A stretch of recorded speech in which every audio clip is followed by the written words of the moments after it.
science is killing us. This, ladies and gentlemen, is poison. Poison being dropped on us. Nobody's doing anything about it. Congress is not doing anything about it. But this is being dropped on them and their children and their grandchildren. So what is going on behind the scenes?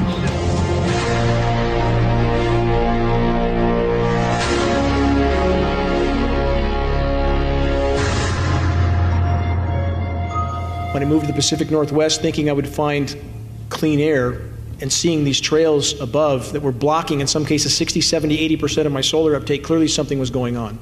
And research led me to this subject. I began testing water, did not want to find these toxic heavy metals, but I did, in ever-increasing amounts. I'm in this fight because my children have no future if we don't stop this. And even if we stop this, we faced immense challenges, immense. There is even more climate engineering going on above the clouds on days like today. And we know this because it's coming down in the rain. These particulates are so small, they enter right through the lung lining, go straight into the bloodstream, and adhere to your cell receptors like a plaque. Again, we are all getting dumber by the day. And that's why, again, I focus on this issue. If we can't think clearly, what challenges will we face? None. We will face none. And as far as what the global elite do to exempt themselves, there are chelation methods available to them that we don't have. It's up to us to act. It's up to us to do what we can. Earth is now a toxic planet. There's no question about this. You can't hide from this. In fact, the only uncontaminated body of water on the planet is Lake Vostok in Antarctica because it's below a mile of ice. That's it. Nothing is uncontaminated, but the greatest single source is, again, climate engineering. All roads lead back to climate engineering. Why are the bees dying off? Colony collapse disorder. And I've spoken to the head bee people in the country, but they won't look. So why are the bees dying 1,000 miles into the wilderness? They're looking at a chemical, and chemicals are bad. But why are the bees dying 1,000 miles into the wilderness? We have a study from 2010. 1,000 whales from the most remote places on the planet that had, quote, jaw-dropping levels of aluminum in their tissue. There is nowhere to hide from this. How many have already died? How many people have already died as a direct result of these programs? Respiratory mortality in the continental US from 2005 to 2010 went from 8th on the list of mortality to 3rd. That's an astronomical amount of people. How many people have asthma? Alzheimer's. By the way, the Alzheimer's Association about a month ago refused to sell me a $500 sponsorship for their event because they told me in no uncertain terms they did not want me talking about aluminum being connected to Alzheimer's. So we did a little research and found out that elements of the aluminum industry sponsor the Alzheimer's Association. We have, with the geoengineering, weather warfare. We know that cyclonic suppression is not only possible, but being done. This is hurricane suppression and hurricane augmentation.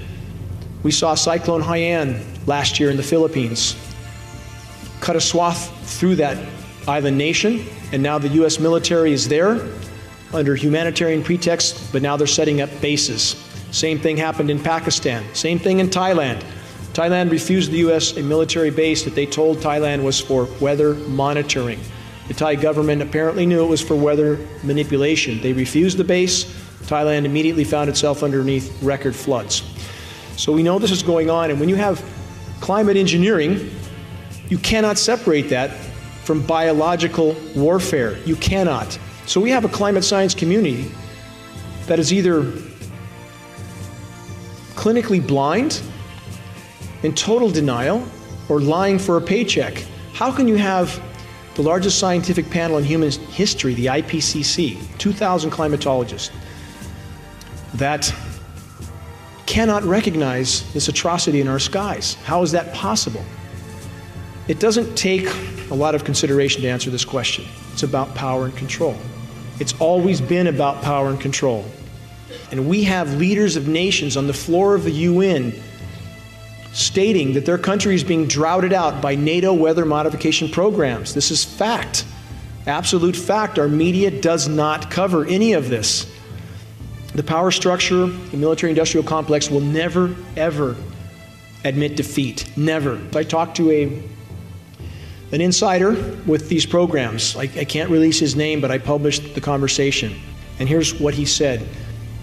The government will never disclose these programs because they know if the public found out, and I'm quoting about verbatim, they would find those responsible and shoot them or hang them in front of a firing squad. They know how the public will react to this.